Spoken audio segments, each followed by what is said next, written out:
स्वप्न भी नथिला मनर केवल गोटे खुशी थिला रंभा परी सरला निरिया झील होची मो बांधवी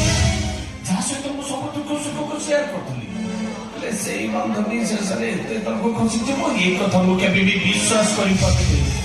ए रंभा जो पवित्र घरे तुम कठिन लापण्य मध्य काव्य छटक होता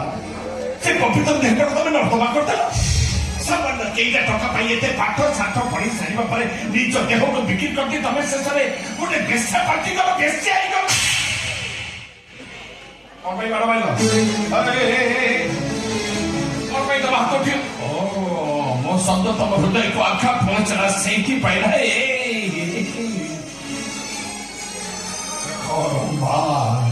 अरे तमे निज देह को बिक्री करती तमे गोटे बेश्या पार्टी देछ देह बजार निज देह को बिक्री करता नारी को कहीं केबे देवी बोली कहीं संबोधन करती तमे पवित्र देहटा को पुण्य द्रव्य करी तमे बीच बजार बिक्री करती तमे शेष बेश्या हो जाइछ तमे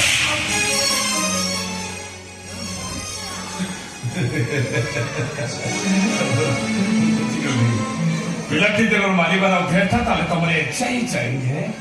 पिलाटी बेले धूली घर खेल मार्गी देले मारिबो छोटी सुनो लिपे देले मारिबो खेल हारी गले भी मारिबो हेले अछि आज कोन भाई माछु ओ मो शब्द तुमको आका पहुंचुची एइथि पाइना देखो रंभा आज गोटे राजेश कहूची काली समाज रा हजार राजेश कहबे तबे गोटे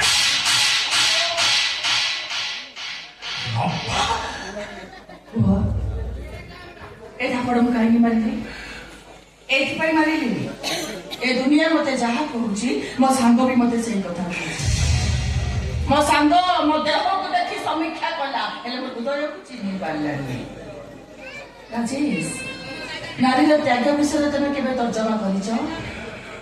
नारी रो त्याग विषय तमे केते जानिছো गोटे नारी मां भाई भौणी घर द्वार छाड़िला परे ता परिचय बदली जाए स्वामी गारे सिंदूर पिंधे स्वामी गारे शोखा पिंधे गर्भ जंतना सही 10 मास गर्भ जंतना सही से छुआ जन्म करे बेश्या पड़े असहाय नारीटा 12 पुरुष को देवदान कला परे से हे जाए बेश्या किंतु रात्रि काम कला भी पुरुषटा दिन रे सत्यवान बोलाए औ से असहाय नारीटा ए समाज पाई हे जाए गुटे चरित्र